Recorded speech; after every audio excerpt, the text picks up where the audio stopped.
I guess we should start. Cool. Okay. Hi. This is Cranked and Ranked, and I am Old Head. That is Eddie Sparxx, and I am that guy. Yes. I haven't done like intros like that in a while. I used to like introduce us, and somebody new might be like, "Who the fuck are you?" I'm Cranked and he's Ranked. No, it's like Simon and Simon, or Simon and Garfunkel, or something else. Anyway, Dangerous and Toys. yeah, Dangerous Toys. That's what we're doing. We rank band discographies, and this episode is Dangerous Toys, Cock Trilogy Part 2. It is the Cock Trilogy. We're in the Cock Trilogy at the minute. Which for those of you who didn't join us for the last time, we just had 3 episodes in a row where we were goofing around, and we realized that in these 3 episodes, dicks be swanging, and so we did a slashed and mashed of Turbo and Ram It Down from Judas Priest. Now we're doing Dangerous Toys ranking, and then next week the finale of the Cock Trilogy is we go to, what's the website called that we're going to be devoting an entire episode to? It's called, I've got it here somewhere. It should be called cockstar.com, but I mean, that's just that's a good name. I'm sure it's called, what is my fucking... Rockstar Penis Chart? Rockstar Penis Chart. I think it's on Metal Sludge. Oh, okay. Yeah. So yeah, essentially it's going to be, the next episode is going to be an entire episode devoted to us reading these quote unquote reviews of rock stars, their members, and their sexual abilities.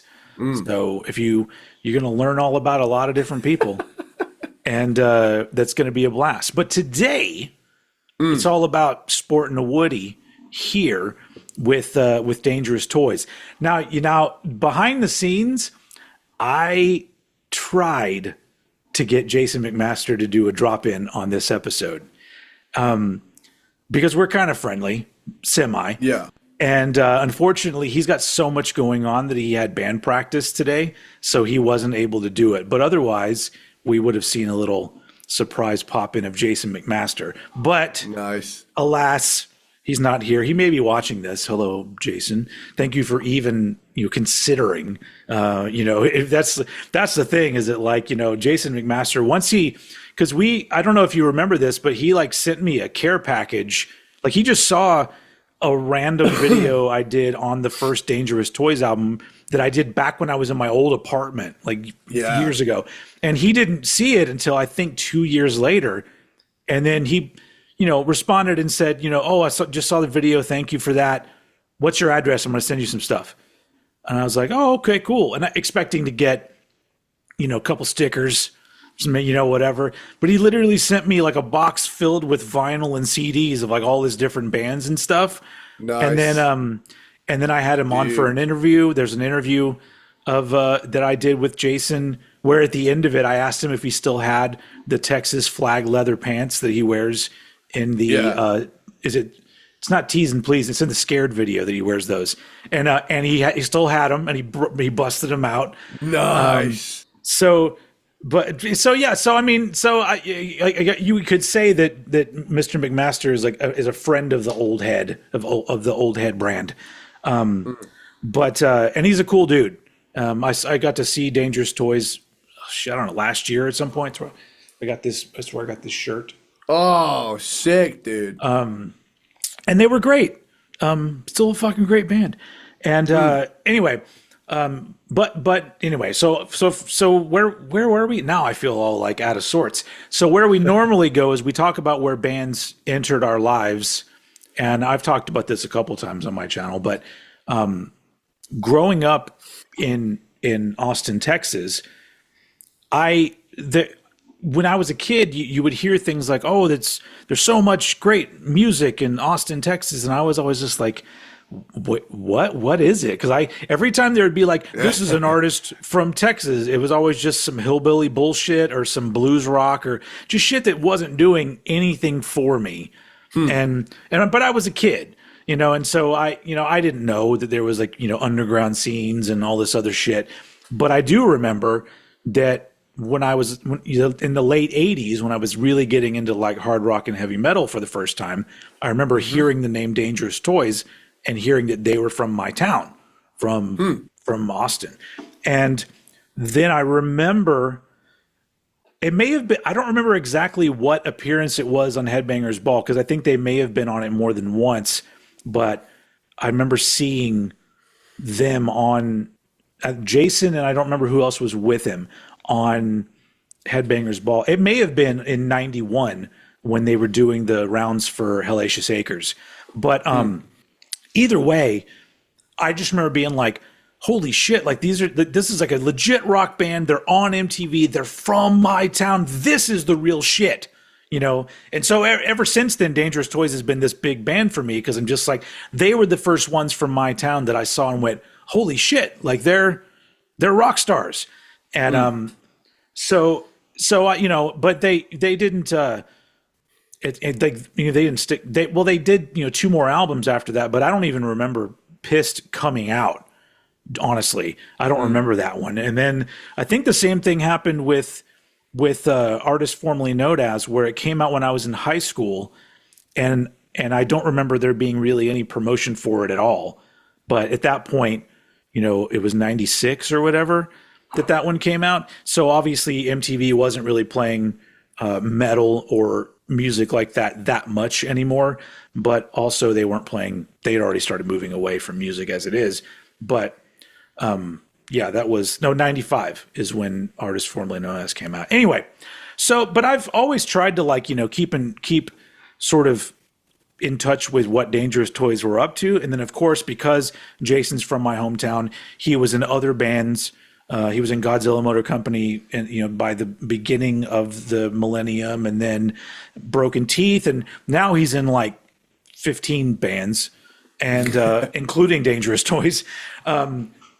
So this band's a big deal for me, because not only the band itself, Dangerous Toys, Jason McMaster as a person, me looking up to him my entire life, being from my city, and then to finally meet him. And I'm like, oh, and he's a good dude and really funny and cool to boot. Shit, this is it. It's everything that you would want, So they're a very important band, and so I'm very happy to finally rank their discography here. Albeit it's a sadly short discography, and I don't think they have plans on making any new music. I think that they at this point just reconvene to play shows here and there every once in a while. And that's, I mean, I may be wrong, but that's kind of what it seems like.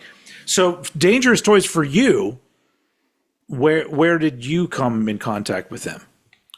I knew a couple of songs from my glam metal deep dive that took place between, I would say that like massive down the glam metal 80s hard rock thing took place between like 2015 and 2019. So like I just progressively got deeper and deeper into that whole thing. And I just kept finding more and more bands over time that I was like, you started with like the surface level ones, like, Motley Crue, fucking Whitesnake, all of the big ones, and then you start to work your way down, and you're like, man, all of this is just fucking killer fun stuff. And Dangerous Toys are one of those ones that I always heard songs and thought, that's fucking rad, I need to get around to that. And I'd heard a sizable chunk of the debut from just glam playlists mainly. Because really, they are in that vein of 80s hard rock, but they're a much nastier, grittier, post Guns N' Roses sort of vibe. Which more in line with Skid Row. But those bands were all still connected to the hair metal. like even though Guns N' Roses, Skid Row, Dangerous Toys, they all had a less glammy look. They were still like still had the sound. They toured with those bands. They had a similar sound, and so yeah, it all kind of goes together. That's why it's like, you know, especially I guess, you know, with bands like Skid Row. Skid Row's music got heavier. And then I guess in some respects, sort of Dangerous Toys by the fourth album. But yeah. So I mean, it makes sense that they, you know, were part of that whole thing. But and to be honest, like they were still kicking it, you know. 91 Hellacious Acres comes out, and that does not feel like a 1991 album at all. No, it doesn't. Even like you could have told me, yeah, their first album came out in 88 and Hellacious Acres came out in 90. That feels a little bit more right. But dude, and as someone who has a real ear for this era of production, to the point where based off of snare drum sound alone, I can pretty much pinpoint it to within 2 years of release. Yeah. Generally speaking, if it's quite puffy, it's earlier in the 80s. If it's quite boomy and deep, it's mid to late. And then if it's got more of a crack to it, it's you know, late 80s to early 90s. But that as soon as Hellacious Acres started, I was like, is this really 91? Yeah. Yeah. Still cool though. Yeah. Well, I mean, they were sticking to their guns with the shit they were doing, which I think is cool. But so I guess we might as well jump into it. We've only got 4 albums to rank, so we can let things take us wherever they go as usual when we have our little tangents and everything. But yeah, so 4 albums. And I've got my notes. I'm good.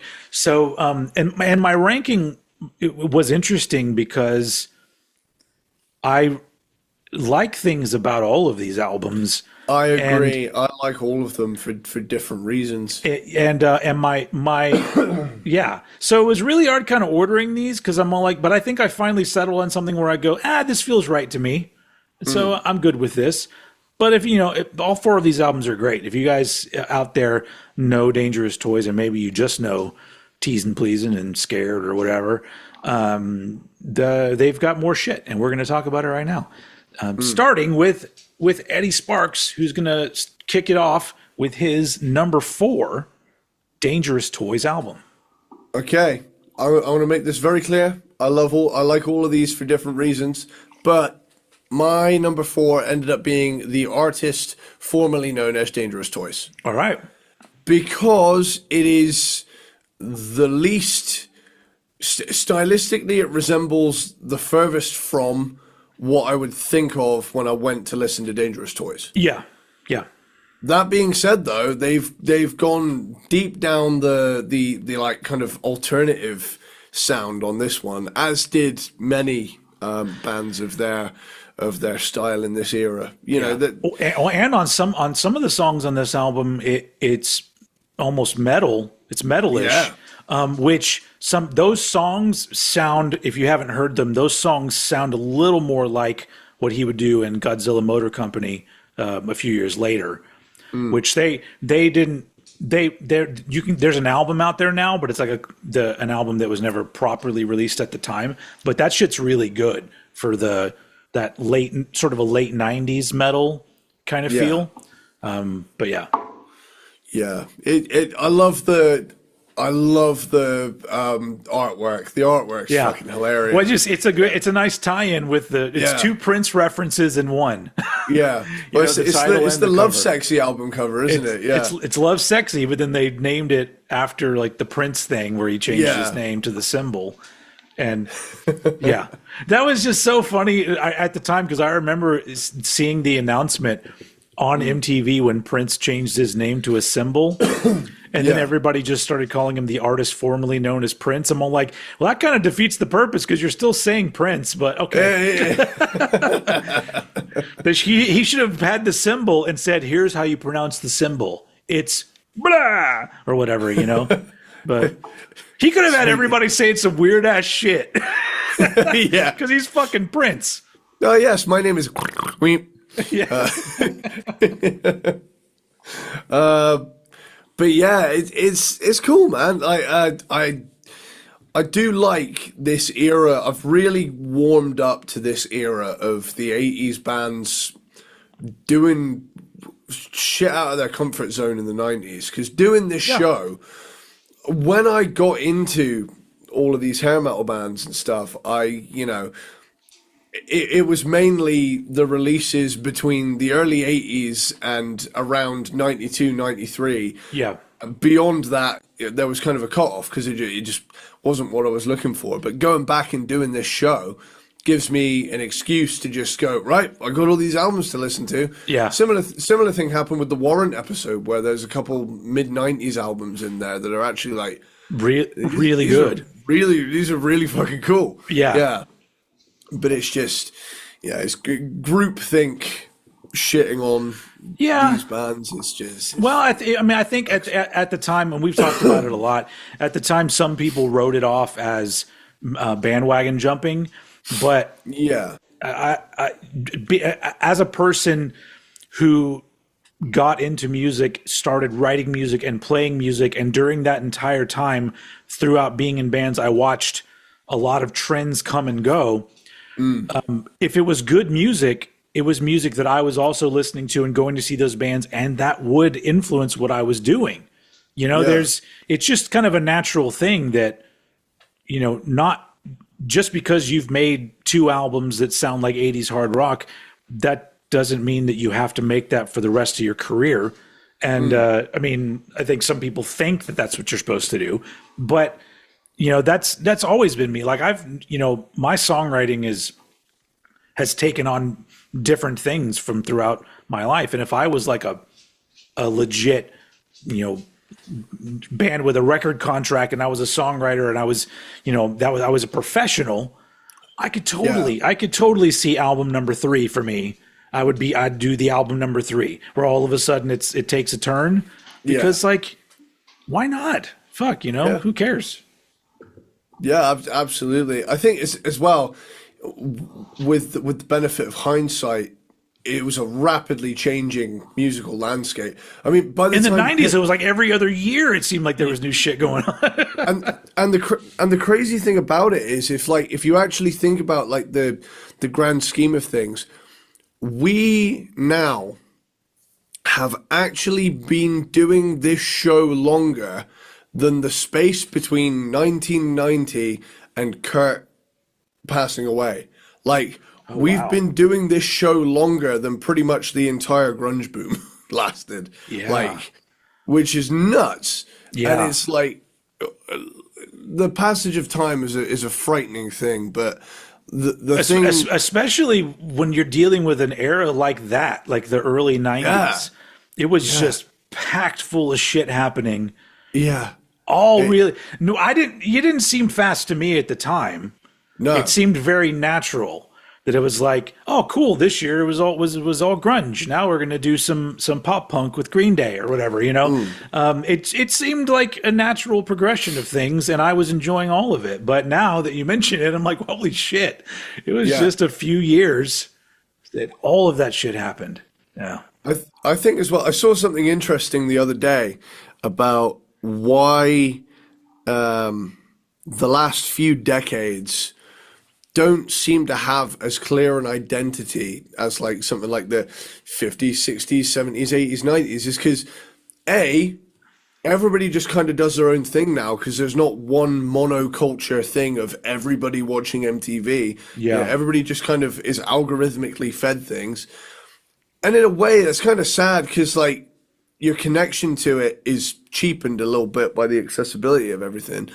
Convenience is great. Yeah. But there still is a little bit of a curation thing going on because when I was younger, you're watching MTV, and so sure, you may be getting a variety of different stuff, but it's all stuff that's been chosen for you to see by record labels, programmers, whatever. But now it's the same thing happens with the quote unquote algorithm. That's why like artists blow up so quickly, and you're like, there's all this music out there and everybody's listening to all this different music. Why is everybody all of a sudden all about Chappell Roan? Not that she's not talented, but it's very weird because it's almost like a different kind of MTV programming. Where now they just come out of nowhere. It's being fed to you as the next big thing through this other thing, which is weird. Well, the other thing I was going to mention as well is that I saw a video, and it was, they also kind of mentioned, 50s, 60s, 70s, 80s, 90s, they all roll off the tongue quite nicely. When we got to the new millennium, nobody could decide on a good name. Like the aughts, the 2000s, the noughties. Generally speaking, people in Britain call it the noughties, I think. Yeah. Although that's faded off, and now people call it the early 2000s, even though that's only a 4-year pocket. Like, that doesn't work either. And but the scary thing is now people are calling this the 20s, and I'm just like the roaring 20s. I heard someone refer to the 90s as the 1900s the other day, and I was like, I mean, they're not wrong. They're not wrong. That's the thing. And it's like, what is it? A cousin of mine, very, very young cousin of mine, was around for something the other day, and they innocently said, "How old are you? When were you born?" And I said, "I was born in 1998," and they said, "Your year has a 19 on it?" And it's like, yeah. I was like, yep, rub it in. Yeah. I really just think that we've talked this to death, but I feel like musically, unfortunately, there's not a lot that's new. There's new music that's great all the fucking time. People that say there's no good music anymore don't fucking They're lazy. They don't care about music. But it does feel like once we got into the 2000s, there hasn't been much of a progression in different things. And there hasn't been a fad that became here's the thing, like early 2000s, Lady Gaga was really popular. Now, Chappell Roan, not much different from Lady Gaga, and that's 20 years ago. So it's not like all of a sudden, hey, here's Kurt Cobain. Hey, here's Billy Joe Armstrong. Hey, here's there's and now it's also Whitney Houston, Mariah Carey. It's literally just now it's just these certain things that there hasn't been for lack of a better term, there has been no dynamics in the top of the musical mountain. It's all happening at the bottom. Yeah. But at the top, that's why I think that's what the thing is, because so everybody had a chance, especially in the 80s. There were fucking old fucks were making hit records. And so for 1 week, people would be like, "Oh, look at the new Don Henley! Don Henley!" But then the very next week would be like George Michael or somebody else that was younger. And now it's literally just like you're young, or you have to be young or already very famous. So people care about Beyonce, but if Beyonce was new, she'd be an old lady making music. But she's already famous. So it's still there. Anyway, so it's a little bit depressing, but at the same time, I'm just like, well, we've talked about it. It gives me a lot more space to be like, well, let me go back and connect with all of this stuff from the 90s that either I didn't hear at the time or I didn't give it the time of the day. And now I'm just like, oh, I got all this room for all this fucking music, and it's like, it's amazing. Yeah, I've been going through a little bit of a modern metal renaissance myself. Like I've got bands that I do like and bands that I'm not into, but like for a long time, there were a few little speed bumps in my life that kind of tainted a genre of music for a while, so I just escaped to the fucking 80s and 90s to where it was safe. But coming back around, having healed from that bullshit, I realized you know what, how fucking vengeful would it be to just go and enjoy this shit out of spite now? Because I can just turn around and be like, that is gone. That's not going to run my life anymore. Yeah. I'm not gonna allow that to. I'm not gonna let a select like 3 people I fucking despise, ruin an entire genre of music for me. Yeah. So yeah. It feels good when you get to that point and you can do that, where all of a sudden, everything you're just rolling with whatever. You're like a leaf in a stream. You're just kind of kind of floating down, and you're picking up whatever you're picking up, and it doesn't fucking matter anymore. Yeah, I mean, cool. To be honest, post-pandemic, I'm just grateful to be able to play a fucking gig, Yeah. So, yeah. Everybody go check out Sage. That's Sage. Eddie Sparxx' band. By the way, I noticed today, literally, I was, I won't get too graphic, but I was on the toilet, and and I saw this, and there is a band called Sage. Oh God. That have come out, and I'm gonna say it. I looked them up, and it says founded in 2023. I'm like, hold on there, buddy. Gonna have to start calling yourself Sage USA because we were here first. I mean, I know there's probably loads of other artists called Sage. Yeah. But we've put the album out now, and we can't change it. So, oops. I'm gonna go find that, because you guys don't want to do it because you're in the band, but I'm gonna go find that, and I'm gonna post a link to your album in their comments. Hey. That's why I get a cease and desist in the mail. Let's move back on track. Artist formerly known as Dangerous Toys was your number 4. If you did not know, Jason McMaster plays bass on this album. Because the bass player of the band quit around then, and because Jason's the guy that can play some. He plays bass. He plays guitar. I saw him years ago. I saw him play in a Metallica cover band called Killa Maul, Maul, and the band at their show they played Killa Maul from beginning to end, and then encored with Creeping Death, and Jason played guitar and sang. He was like a Hetfield up there, and it sounded fucking amazing. So not to I know that I'm coming across as the ultimate Jason McMaster dick rider, and I'm okay with that, really. But dude can really do all the shit. So I mean, it's impressive. If you're gonna dick ride, now's the time to do it in the Cock trilogy. So that's true. Yeah. I'm pretty comfortable with it, with being a Jason McMaster stan, and just like the last episode, a Rob Halford stan, because both dudes have some pipes on them. Absolutely, and some pipes in their shorts. Pipe is being laid, ladies and gentlemen.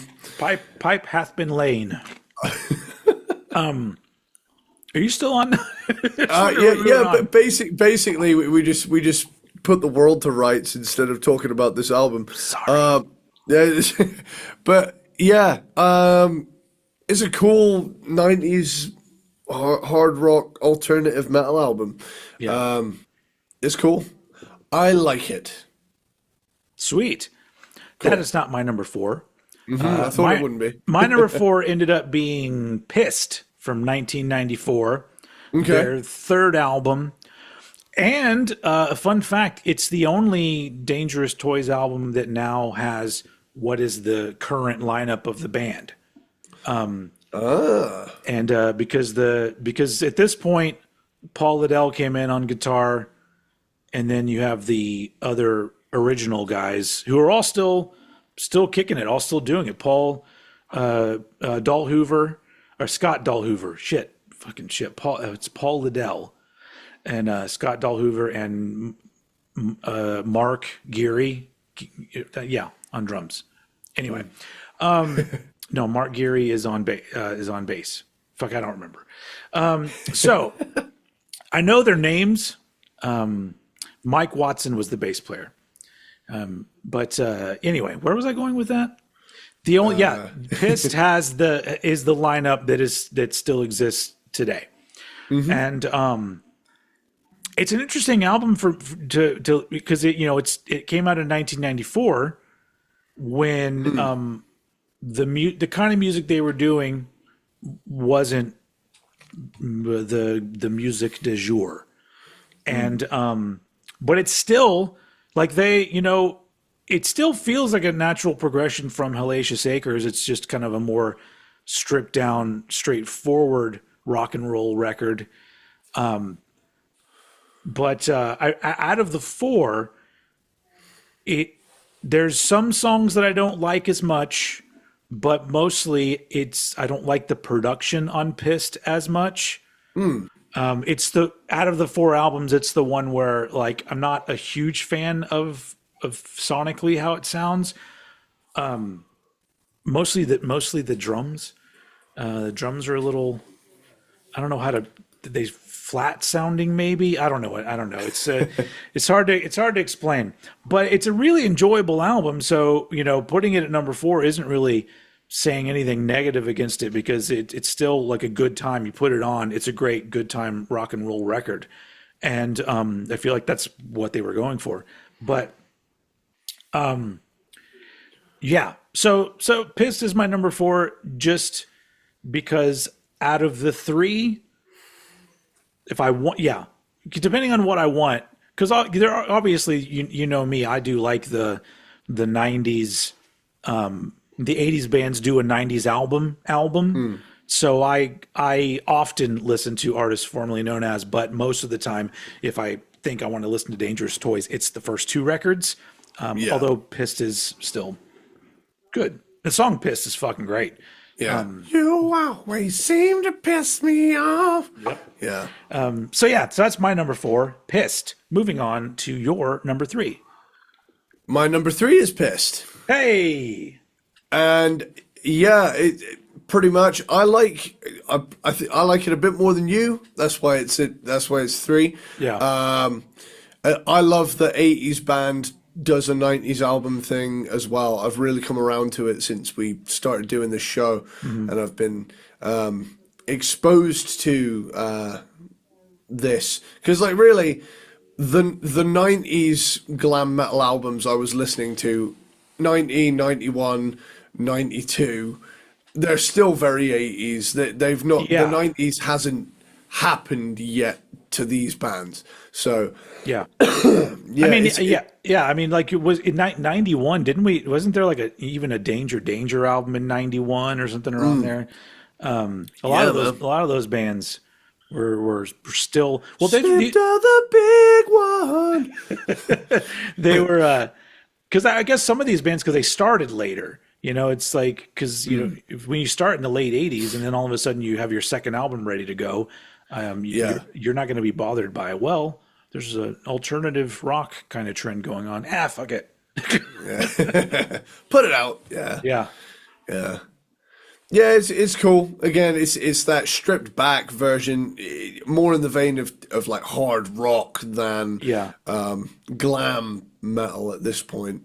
But it's cool. It's really cool. Pleasant surprise because I know a lot of people dog on this era and these bands trying to adapt, but it's like, what are you going to fucking do? Yeah. I mean, if overnight you're considered not cool anymore,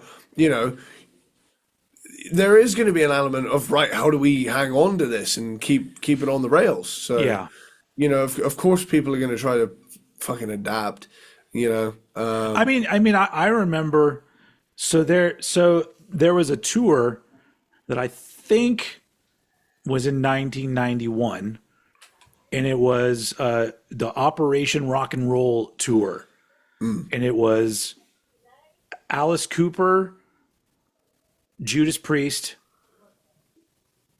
Metal Church, and Dangerous Toys. I think that was the package. Wow.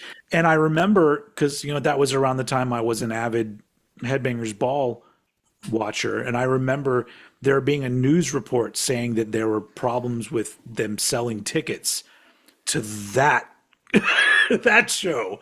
And so and so it's like one of those things. So that was 91. Yeah. I believe it was 91 around that time. But that's imagine if that tour was just going around now. I mean, Yeah. it would be fucking huge. And it should have been huge then too, but that really was like a really awkward time. And the thing that those bands did next, which in the Yeah. case of Dangerous Toys is Pissed in '94, is that was you're one of my dogs. I have all 7 dogs in the room with me right now. Wow. Yeah. But they're being pretty good though. But yeah, so it's you got to things like that happen to the bands because it wasn't just that tour. It was like you hear stories about like Poison. They went on a tour and they were playing arenas, and then the next time they had to play large theaters, and then all of a sudden small theaters. Like it was just like it happened really rapidly for those guys, and so then a lot of them, it's like, well, what do you do? Do you just break up? Do you, and Yeah. and so I always find the albums following that, even if I don't like them as much, they're an interesting listen because it's just like who stuck to their guns, who tried something different, who was successful, with putting together an album that still fucking rules 20 years later, and who didn't or whatever. I've been, pardon the pun, toying with the idea of, if I ever do get in a position where I can go back to making videos on YouTube, or maybe even do sort of a TikTok thing, I'm thinking of doing like a series based on 80s bands navigating the 90s. I just think that would be a really interesting time period to really study. Yeah. Just the rapid change that happened for all these guys. Yeah, yeah. Because I mean, you hear it from a lot of different artists. There were those artists that were completely blindsided by it, and then there are other ones that literally saw the writing on the wall. I may have brought this up before. One of my favorite things is I have an old episode of Headbangers Ball from 91, early in 91, and the guest on the episode is Corey Clark from Warrior Soul, which is a band that we should definitely do. Yeah. They're on the list. I know we will get to Warrior Soul, but he's being interviewed by Ricky Rackman, and Ricky's all this is still long hair Ricky and stuff. Yeah. This is pre Nirvana and all this stuff, and Corey starts talking about how he really thinks that there's going to be a big change in music, and he literally cites Soundgarden as one of the bands. Wow. Like like guys like him, they were just like. In. I mean, like, Warrior Soul wasn't really like lumped in with like the hair metal stuff, although they have elements that are similar. But yeah, there were dudes like that were like, yeah, I mean, and those are the ones that those are the ones that are just paying attention to music because they're music fans. Because there's no way you can be a fan of music in the late 80s and early 90s and not realize that Jane's Addiction, Red Hot Chili Peppers, Faith No More, all these bands are fucking happening, and it's not Poison, So you had to have known, if you were paying attention, that something was bubbling up. It wasn't overnight unless you were like the massive rock stars.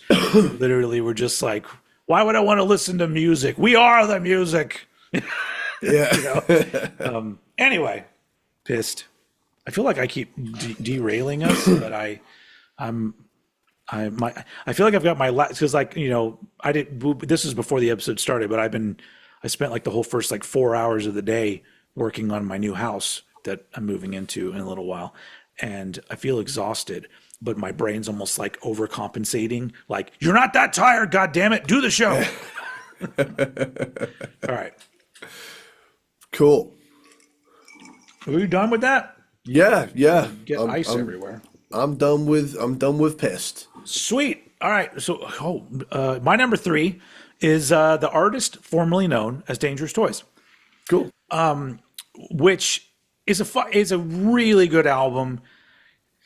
And years ago, I remember like I would see things on the internet where people would put this album in a list of like, what the fuck were they thinking? And like, and so I always was like, I don't really get that point of view, but I guess once again, it's the groupthink sort of thing where there are opinions from the 90s that people still hold on to today. Yeah. And I'm just like, no, because I don't care. Because like I said, if you're successful in what you're trying to write and trying to put out, and you do a solid fucking album of whatever it is, a la Carnival of Souls, if you do it and it sounds fucking great, kudos.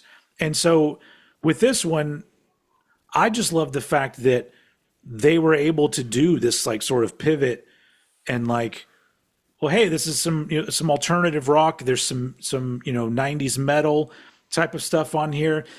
And the fact that like the songs are still good. Yeah, they hold up. And I mean, there are some legit great songs on this album where I just enjoy how good the songwriting is, and I like the way the album sounds on top of that. But it's just such an interesting thing because, as everybody knows out there, the oddity albums in a band's discography are usually some of my favorite ones.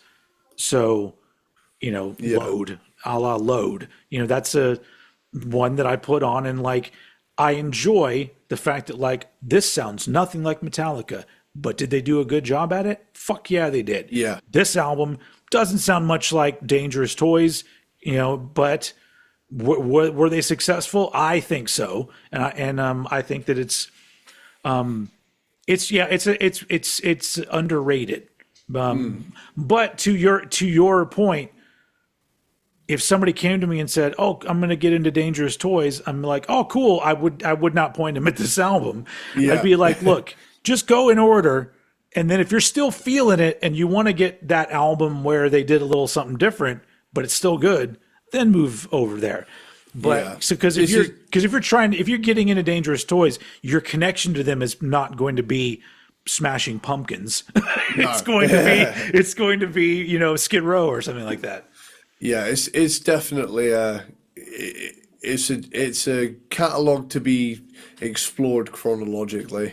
Yeah, yeah. And so while I really like this album, it unfortunately, they did their version, their take on the late 80s hard rock sound, I think is like some of the best that was done.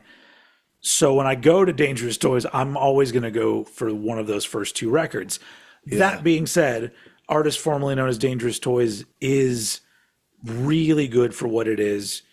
And honestly, I would love it. Cause when I saw Dangerous Toys last year or whatever, they played pretty much things from the first two albums, and I think they played Pissed also.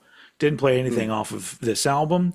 And I remember I chatted with Jason before the show, and I told him, hey, if you should put some songs in the set from that. And I told him I wanted to hear New Anger. New Anger is one of my favorites on this album. And then as soon as I say that, I start thinking about it, and I go, that would not work at all with the set.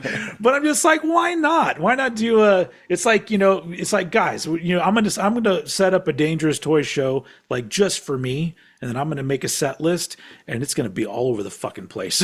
Yeah. So, but don't worry. It's still going to have Tease and Pleasin' on it. Cause that one's a crowd pleaser. Immediately followed by Transmission. Yes. Yeah. Yeah. No, or maybe the other way around. It'd be cool to have Transmission, and then all of a sudden it goes into. Yeah. I was going to say, don't get me started. We'll get there. We'll get there. Yeah, let's move on, because we have the same top two.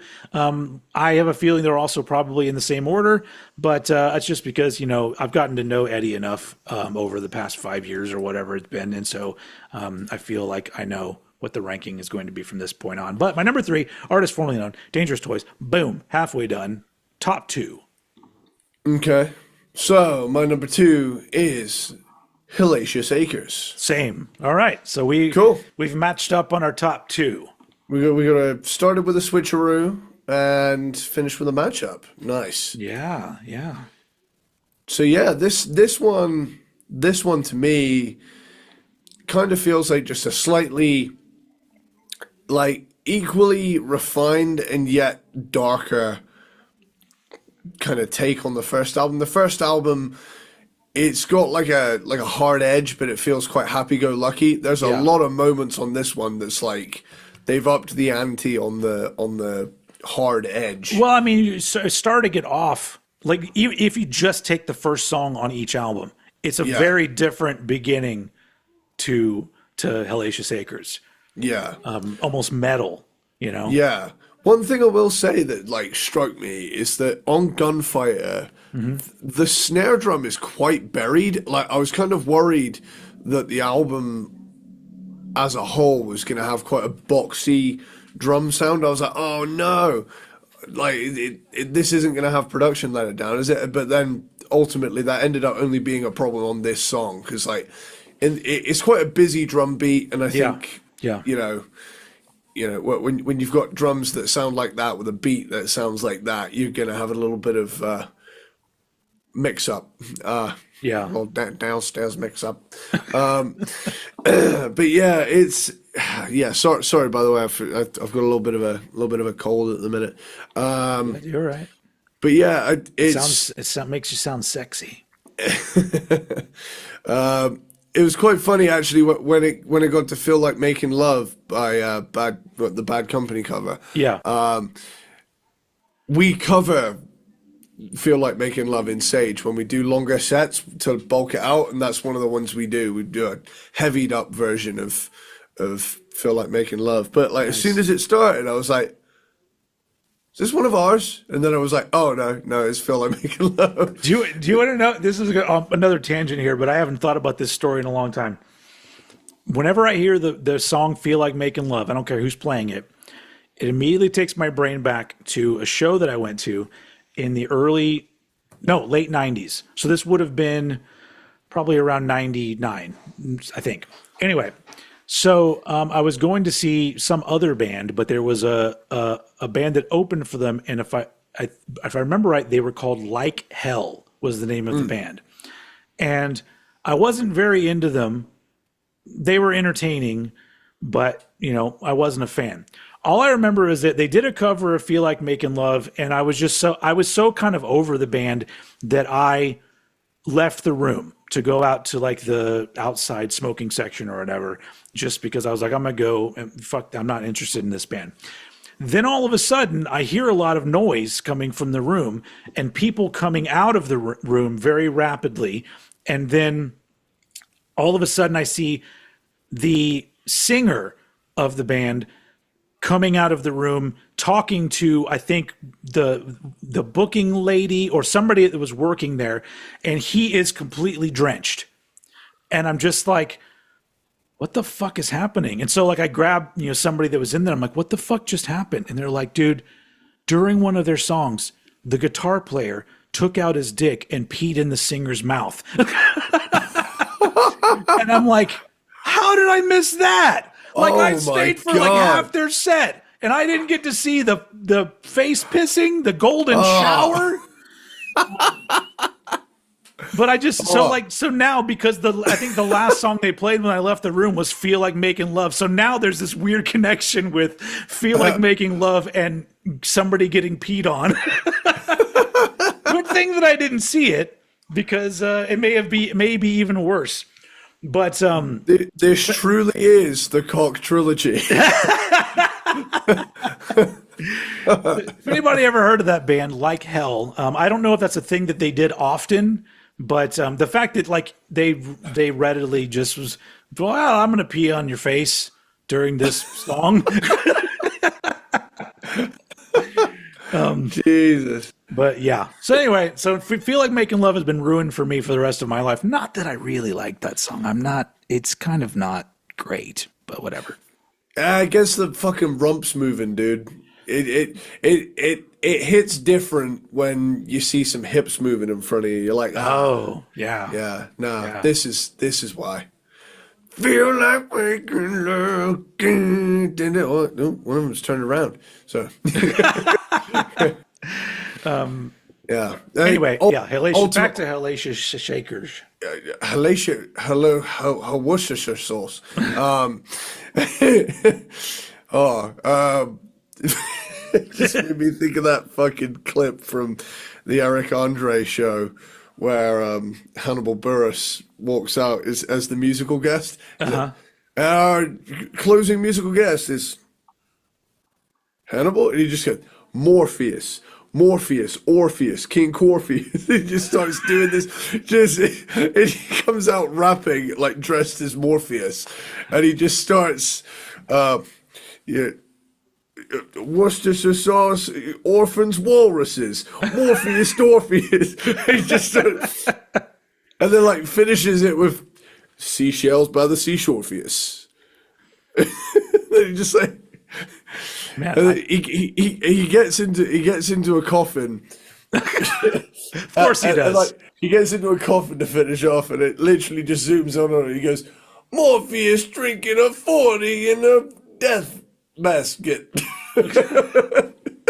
I love Hannibal Buress and Eric Andre. Oh, it's genius, man. I love the Adult Swim stuff. Yeah. But yeah, like I say, Hellacious Acres, ups the dark edge. Yeah. Ups the ante a little bit in the intensity, but still very much rooted in that glam metal vibe. Yeah, yeah. It's like a little bit more of a mature album overall. Not that the first album is completely immature, but this one's a little. I don't know, more, man. We've got a whole analysis for Sporting a Woody I've lined up here. I've got the lyrics up on the screen. Okay, and we're gonna go through that one song line by line. Oh, okay, cool. But yeah, but this one, like,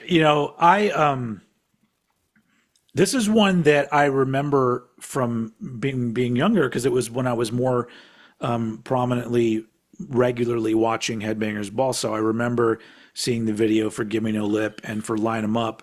So those have kind of like a special place in my brain, because I'm just like, oh, it feels like I'm a teenager watching Headbangers Ball.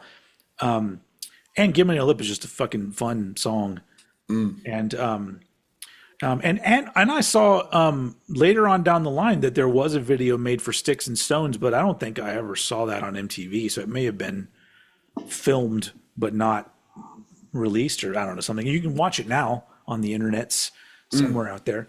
But yeah, Hellacious Acres is like I almost feel like if we could do a slashed and mashed of Dangerous Toys and Hellacious Acres, because they are, like they're related in a lot of ways. Not only, the artwork has similar vibes, the songwriting and everything. It's kind of like the sequel, but a little bit more mature, a little bit more refined, I guess. But at the end of the day, I prefer the less refined of the two albums, because I like the production on the first Dangerous Toys album more than I like the production on Hellacious Acres, which I think is the first one. Is that Bo, what's his name? Did he produce that, or did? No, it's Roy Thomas Baker. No, that's Hellacious Acres. Oh, sorry. Hold on, no, Max Norman did the first one. Norman, that's the name I was looking for. I was thinking it's not Bo Hill, is it? Nah. So Bo Hill's the Rat guy, yeah. Yeah, he did Rat. I thought so. But so I like the production on that one more than Hellacious Acres. Roy Thomas Baker, like, that name sounds familiar, but I don't know a lot of what he did. But sonically speaking, that's another thing that it doesn't have going for it, is I like the way the first album sounds better. But it might also be because it has a very classic late 80s hard rock sound to it. We might as well just move on to that one, to our joint number one. Oh shit! So Roy Thomas Baker did the Cars and Queen. Did he do like the first Cars album? Yeah. Oh. And like it's one of the best albums ever. And like all of the Queen albums through jazz, I think. Dang. Dude. All right, so dude and he was involved in the Wayne's World soundtrack. Well, Bohemian Rhapsody is on the soundtrack. Oh yeah. That's why. Interesting. Okay. Well, I mean, he's the guy that knows what he's doing, but in that particular case, I don't like the sound as much. But still a great album. Hellacious Acres, joint number 2, on to joint number 1. Dangerous Toys, 1989. Bada bing, bada boom. Yeah, I mean, good night, you could just drop this fucking LP on the table and just do a mic drop. Yeah, with it. It's 39 minutes and 2 seconds of just pure 80s hard rock goodness, just distilled into this disc. It's fucking awesome. I mean, obviously you got the baby.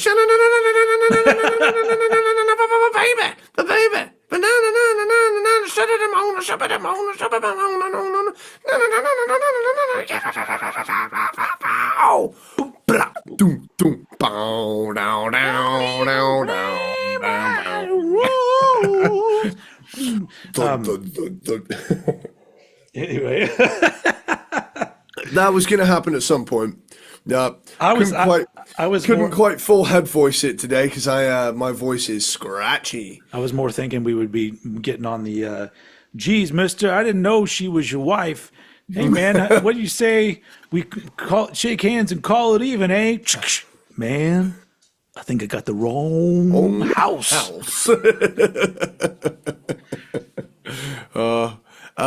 So, I mean, you got Teasing Pleasing, Scared, Sporting a Woody. Scared is one of my favorite songs of the 80s, period. Yeah, it's something about it is so perfect. It's just always a good time for me. It is one of those just like crack open a beer and fucking rage party songs. I See a Dog. Is that Melvin? I don't know who's on my yeah, Melvin's walking around. Yeah. Oh my god. Hey buddy. Hold on. I'm going to try to do this real quick. Okay. This a special treat. Hold on. Shit. Hold on. Let me. Shit. I have wires connected. This is not very professional of me, but I'm going to try to do this. Oh shit. Look at that. Just a pile of sleeping babies. Man, you ain't gonna ever worry about someone burgling all that vinyl, all those dogs there, man. Holy shit. No. Fuck no. And some of them are loud as fuck sometimes. Yeah. Not the ones that you think. The loudest dog in this house is the tiniest dog, and he's also fucking insane. So he's gonna scare some people when they try to come take my shit. Anyway, all right, let's get back on track. Oh, that's okay. We're looking good. So, I mean, they're good. They're good doggies. Dogs are the best thing in the world. Yeah. The best thing the human race ever did was turn wolves into dogs. Yeah. And then the second best thing that the human race ever did was create rock and roll. Yeah. Go on. Time for the fucking Paul Stanley soundbite. Go on. Okay. Just do it. Baby, just go for it. He fucking left the band. Sorry. We're so hold on. I gotta. Now, speaking of that, I'll get there. This guy Matthew that follows me on some of my stuff, he mailed me this, and I want to show you this. How awesome is this? Oh, I saw that. Yeah. That's fucking killer. Live, laugh, Lars. I don't even want to put it on my car. I'm gonna frame it and put it somewhere. When I move into the new place with my new studio, I'm gonna have it prominently displayed. Anyway, okay, here we go. Paul Stanley. Every once in a while, we like to get a little wasted. We like to take a taste of alcohol. All right. Yep. I mean, mine is blackcurrant squash. Yeah, but mine's Dr. B. Yeah. No, I say let's raise some cane. Let's raise some cane!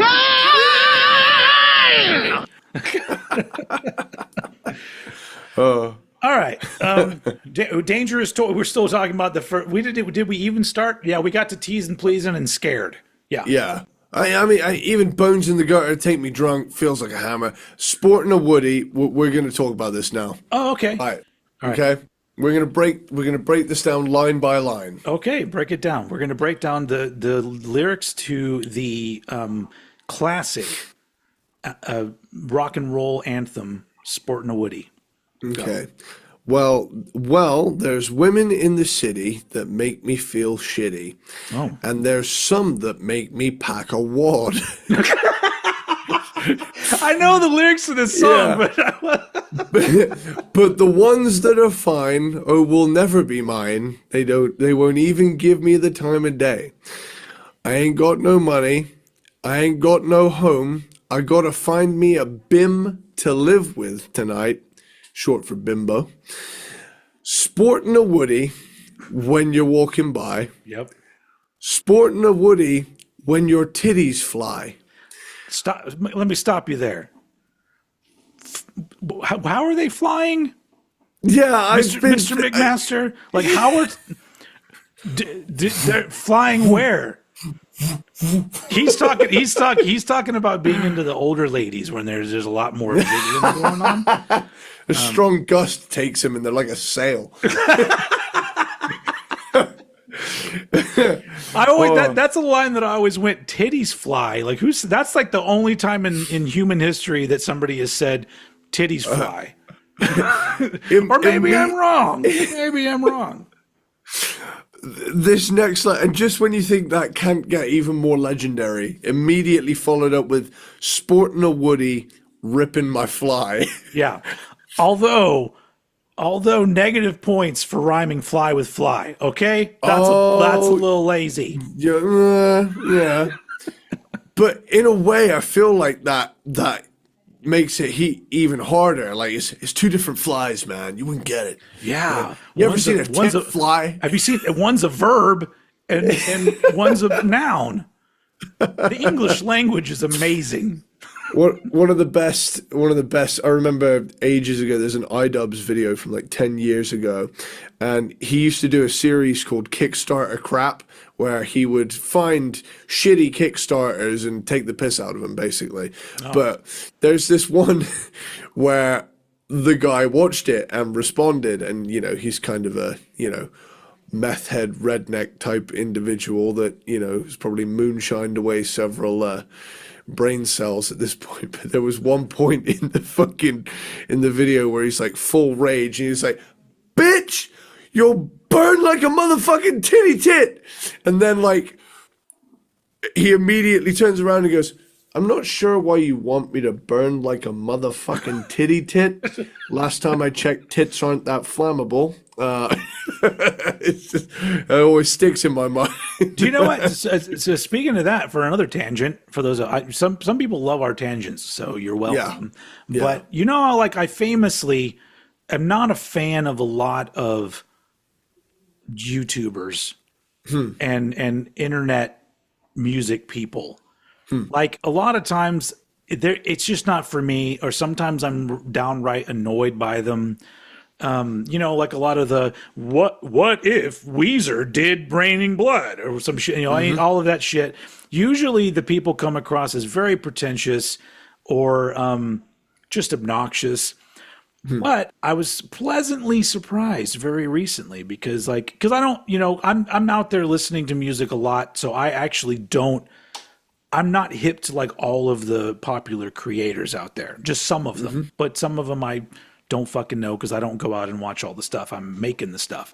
But I saw recently that a famous guitar YouTuber got to sub and play in Mastodon for one show. And I didn't know who this guy was.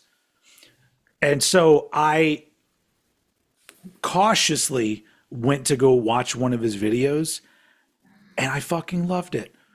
The guy was funny, informative, a really good guitar player. The flow of I was just like, okay, that's the kind of dude that I think should be fucking popular. If you look him up, you probably know him. I mean, he's pretty popular, but I can't remember his name. Who's recently joined? I don't know if he's back, if he's in Mastodon now, because one of the guitar players left. Okay.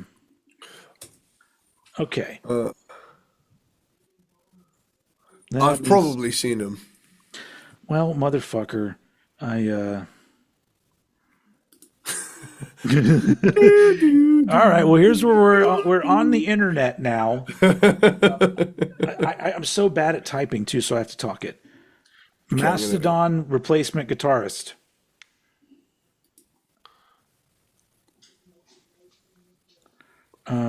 I've got someone in my head, but I don't know. If Ben Eller. Ben Eller. Ben Eller. But he seems like he's a little bit older, but he's like a guitar guy where he plays stuff. He does funny videos about some stuff, but most of the time he'll break down how to play things.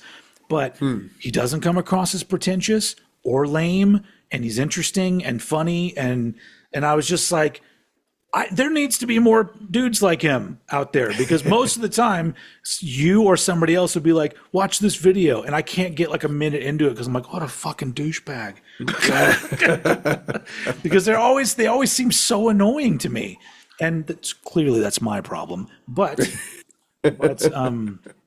yeah. So anyway, I thought it was funny because I feel like I never like very many like of the creators that like blow up and stuff, especially when they're like great guitar players who know all about the gear and all about the, I don't know, memes and modes or whatever the fuck it's called. All that shit that I don't know anything about. Usually those people annoy me. But this guy, I'm all like, hey, maybe I'm going to start watching and I'll get smarter. Maybe I'll be a better musician because of him. I don't know. You know, I'm gonna have a look right now. I'm gonna really quickly. Ben Eller. Ben Eller, shout out on the show. Yeah, because he needed it. He needed it from us. Some podcast you've never heard of gave you a positive review. Woo! Cool. I did not see a clip of his performance with Mastodon because Brent Hines left Mastodon. Yeah, and so Ben subbed for I think just one show at this point. I don't think he's the replacement or not. I don't know, but anyway. Yeah. That's just a thing. I thought it was cool because whenever I do see somebody that I'm like when I fucking saw your shit way back in the day, I saw your YouTube shit and I was like, this dude is fun as hell, knows what he's talking about, puts together great videos. And then luckily you liked me too.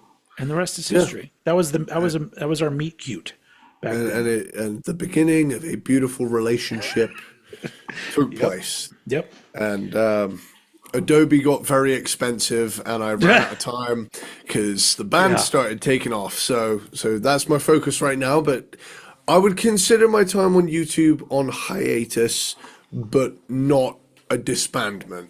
So, yeah. Yeah. Go back. If you guys haven't watched his videos that he did, just go back because there's a lot of great ones. I'm particularly proud of the Faith No More one. That one got the most views. That was a good one. Anyway, so Sporting a Woody, ripping my fly. Yes. Sporting a Woody. When your titties fly. Oh yeah. So Sporting a Woody. So Sporting a Woody when you're walking by. Sporting a Woody when your titties fly. Yep. Sporting a Woody, ripping my fly. Sporting a Woody till the day I die. Yeah. And that line right there, you're supposed to call a doctor if you have an erection for longer than 24 hours. So if you have an erection for the rest of your life, it could mean that it's a serious condition. So contact your doctor immediately. This is where the lyrics start taking a turn to more of a villainous vibe. He's gone from he's using his Woody for evil now. Yeah. It's just that motherfucking evil dick. Oh shit! I forgot about that one. Oh, that's gonna be. And when Evil Dick gets his way, it sounds a little something like this. It wasn't me, baby. It was that motherfucker Evil Dick.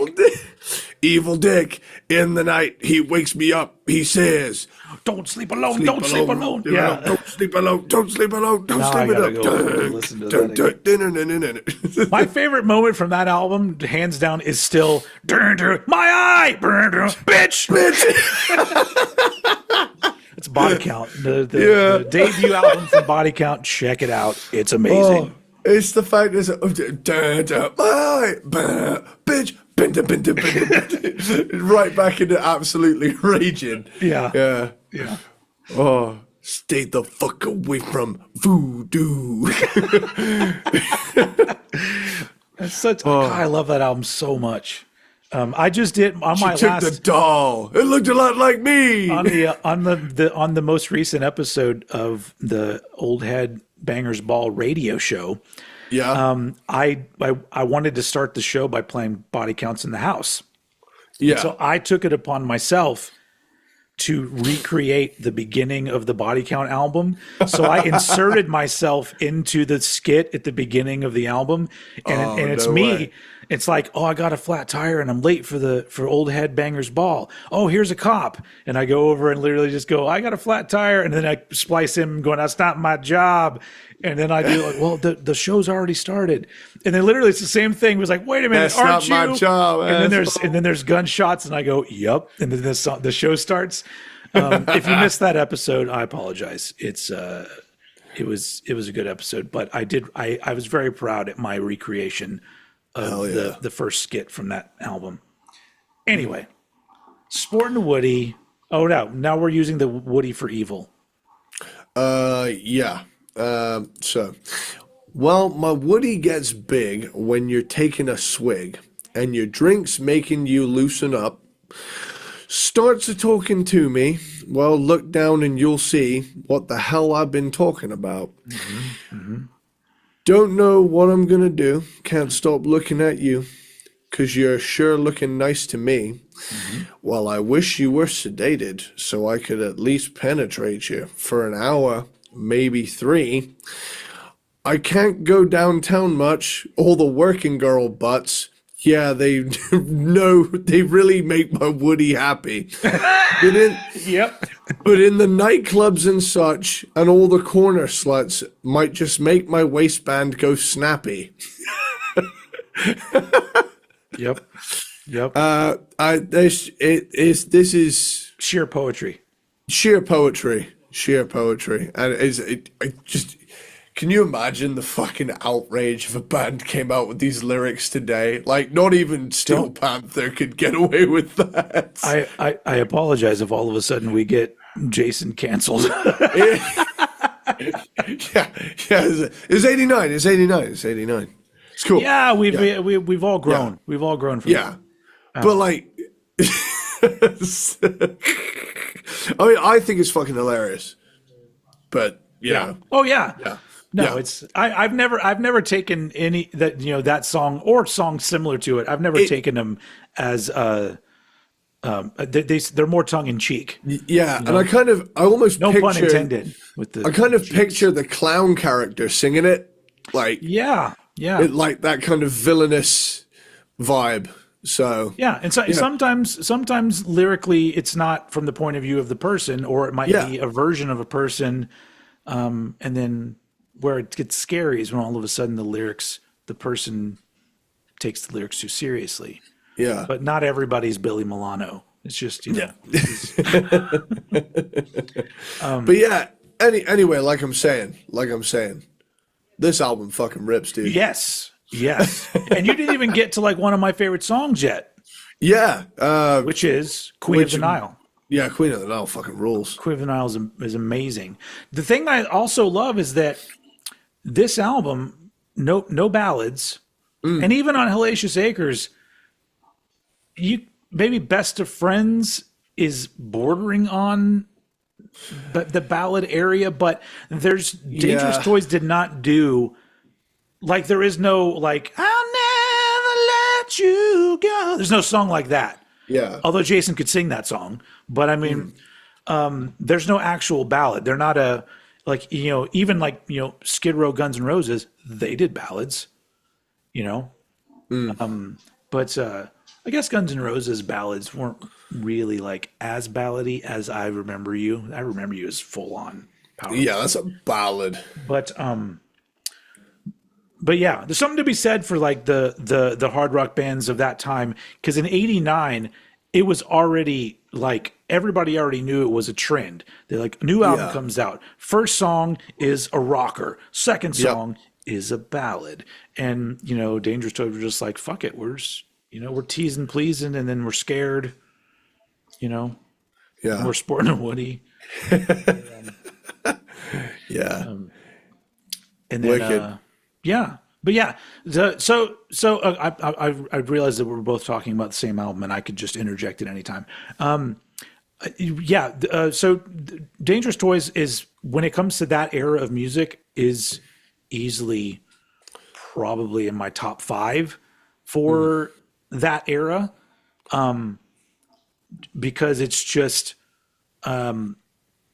it's an era that has not been recreated, and there has not been a resurgence a la bands trying to sound like Zeppelin or bands trying to sound like Sabbath or whatever. There hasn't, aside from a few bands here and there, there hasn't been a big boom where all of a sudden there's a popular resurgence of the 80s hard rock sound. Has not. I have noticed a wave of stuff on TikTok of people, adopting the glam metal look and, being like, why hasn't this made a comeback yet? We need to, give this some airtime. Yeah. But, but I don't know. There's that part of me that like, I like that it lives in that period of time. Because it's one of those things where like, if I want to hear something like the first Dangerous Toys album, that's the album that I have to go to. There's not a modern equivalent of what they're doing. There are bands that are doing it. There's a couple bands out there that have like an 80s hard rock sound, but for some reason, we've talked about it before. It has to be the combination of, the songwriting, the style, the production, all of those things. The production is the big one that a lot of them drop the ball on. Yeah. Even if even when they're trying to make it sound that way, there's always something missing. And I think the thing that's missing is analog tape, really. But I mean, but then again, the closest replicated I've heard it done is Late Attraction by Wanted. That is the closest. That is the closest I've heard any recent release come to nailing that vibe. Yeah. That band's great. But so for most of the time, like when because it happens a lot, especially because my music intake is, obviously ongoing every day, all the time. But my weekends are like my time to unwind and listen to some records, and I spend some time just sitting and listening. And sometimes I need that vibe that only the second half of the 1980s can bring me. It specifically has to be around that time, post Poison boom, and Cinderella, Bon Jovi of that era, whatever the bands are around that time, going all the way to like Warrant, the first Warrant album. They all have that thing where I'm just like, the needle it just goes down on the record, and immediately I'm transported and I'm in a fucking amazing mood. And there's something to be said about like being in a band where you have created whatever album it is that you created that can give somebody like, that's amazing that we, the creating music from all the way back in the day, all the way to now, but obviously the 1980s, that the music that was made plus time and distance from it has now created this little time machine that you can hop in, and it just feels good. So, long story short, like I guess it's not a long story short, long story longer than it should have been. Dangerous Toys is my number one because it is one of those records. It's one of the go-tos for I've had a rough day. I'm gonna have a drink and I want to feel the big rock fun sound. Yeah. And so yeah. So it's hard to fuck with the first Dangerous Toys record. Excuse me. Absolutely. But yeah, so that's our joint number one. And like I said, they're Dangerous Toys still out there kicking it. I don't know. They play a lot of shows in Austin, unfortunately, and I don't live there anymore. But yeah. But Jason McMaster is a very busy man. I wrote down I wrote down like all of the bands of his that he currently does that I can remember. Because I know right now, okay, he does Broken Teeth, I think is still a band that's still doing shit. Igniter, he's in that band. They just put out an album. Cassius King is a Cassius King is a band I think he's still doing. He rejoined Watchtower. I don't know if you knew that. Did you know that he started out in a progressive metal band? He was in it's something I've literally learned upon looking at his what's it called? Website as of right now. Yeah, so in 1985, he's the singer on the first Watchtower record, and it's progressive metal. But not only that, like he had already been doing it. Like he has been making music as long as I've been alive. I'm pretty sure, if I remember right, he had a band that, like his first band, he started around 78. And I was born in 78. So he's been doing this and has not let up. That's the thing. That's the point I try to make when I bring up, other bands is in Evil United. Oh, that's right. One of my little dogs loves Evil United. But I mean, he has all these other projects that I'm pretty sure that if somebody came back and said, let's do this again, he'd be like, yeah, because I feel like he's one of those lifers that likes doing this so much and the music is just in his blood that having all these different projects is just fucking natural, and whether it's original bands or if it's, him doing, cover band type stuff, he's just one of those guys that just has to be out there playing music. And I absolutely understand that.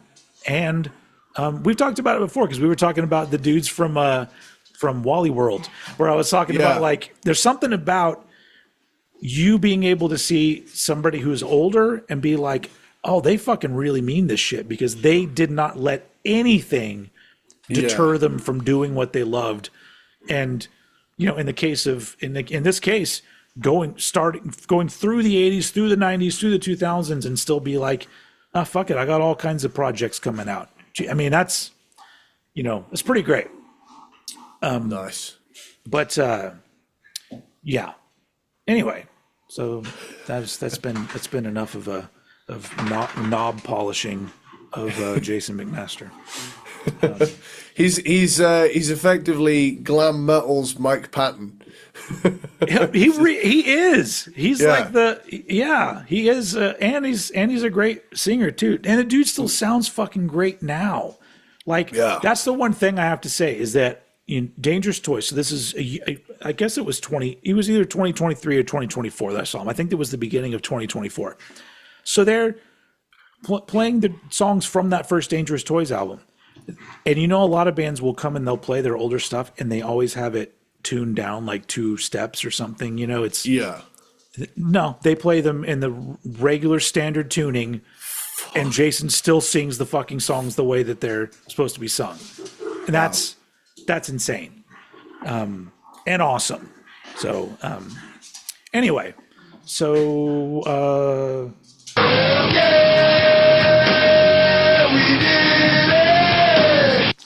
hell yeah. We did it, folks. That. I love that fucking thing so much. I don't know. My dogs seem to know that we're wrapping it up because now they're all playing. No. Is it time to play, guys? They're just vibing. Yeah. They can't hear it. I mean, I have headphones on. They don't know that, we did it played yet. Anyway, so that's it. That's our ranking of Dangerous Toys. That's fucking Cock Trilogy Part 2 over and done with. Man. Fuck. And then next time, Cock Trilogy Part 3, all about rock stars, cock stars. That I love when we have episodes planned like that, where literally we're just reading stuff on the internet and reacting to it, because I'm all like, that can go anywhere we want it to go, and those episodes were always very fun. But if you were ever curious about certain rock stars and their penis size or how good they are in bed, I actually, if I remember right, you said that Jason McMaster is on this website. So, but I told you not to read it to me, not until the episode. So, perhaps he could weigh in and let us know if it's accurate.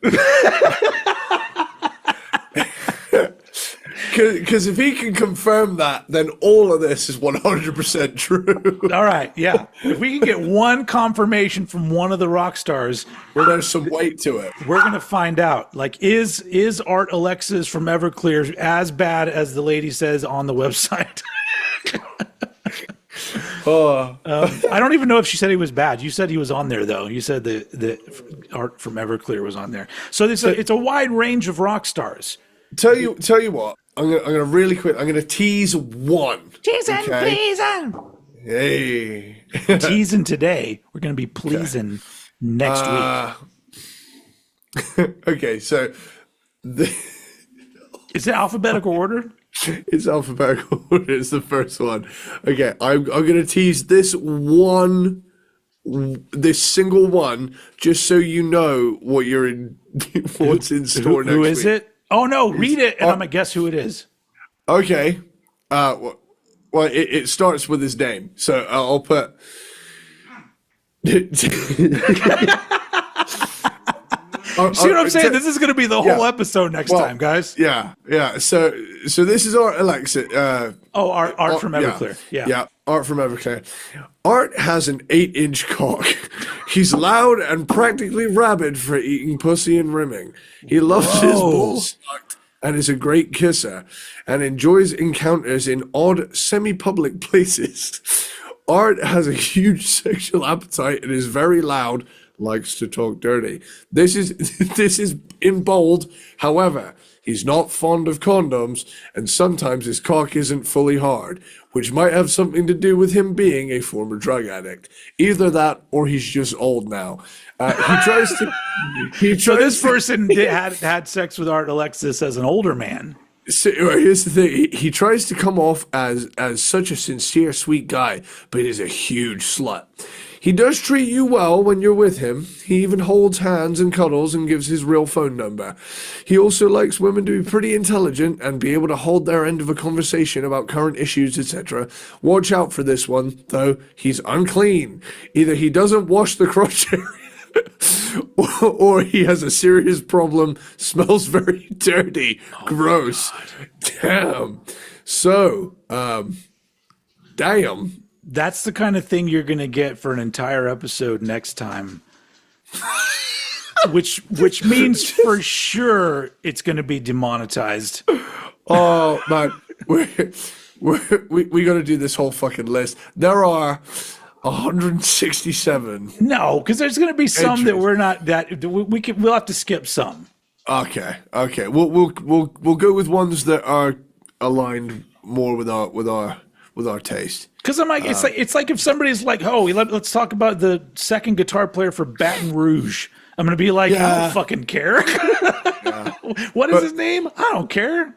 It's just so stacked with good ones.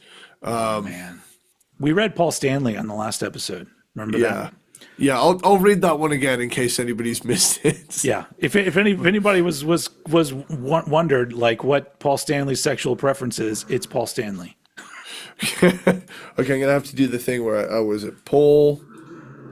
Where is it? Every once in a while, we like to get a little wasted. We like to take a taste of alcohol. Where the fuck is it?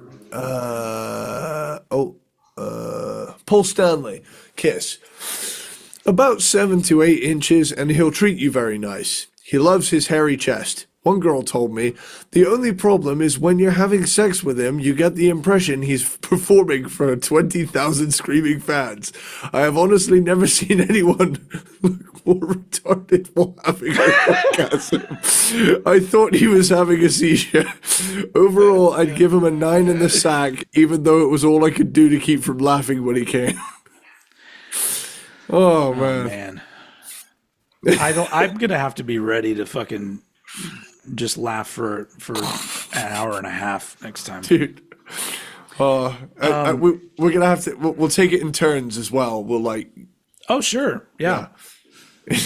So that's next time, folks. The exciting conclusion of the Cock trilogy is reading this shit. Who knows if it's verified or not? Who cares? It's fun. Yeah. So thanks for being here for the Dangerous Toys Cranked and Ranked. And we'll be back next time with more with Cranked and Wanked. Cock Trilogy 3. Guys. Yo, wait. What? Hold on. What?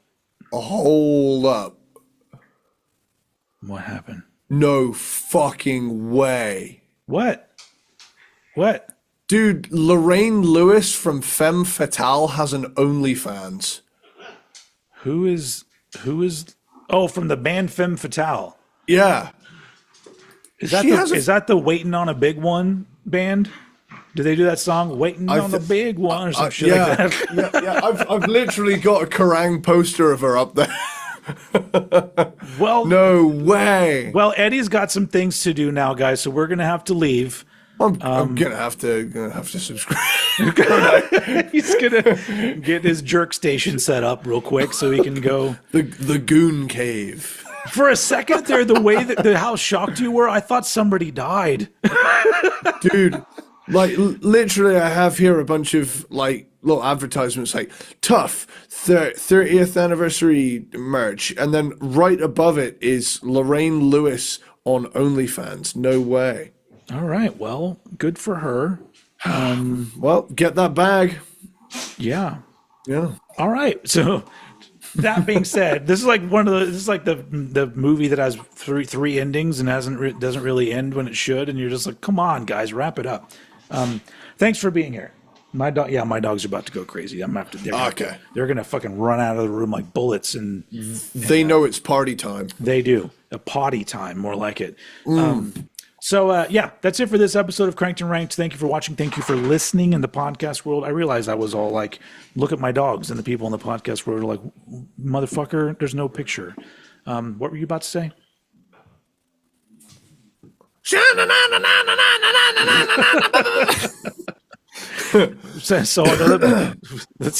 save your voice for the later, dude. All right, here we go. Thank you for watching. You guys are amazing. Oh, peanut butter platypuses, aluminum squirrels, Belvedere ball sitters, Christmas dogs. You're all beautiful. We love you. Thank you for listening. Mm-hmm. Thank you for watching. And as usual, I'm going to throw it over to Eddie Sparxx to take us out. Later, dudes, dogs running for the door. Later, dudes, they want to go out the door. The dogs want to leave the room. Get teasing, pleasing, dog wants to poo. For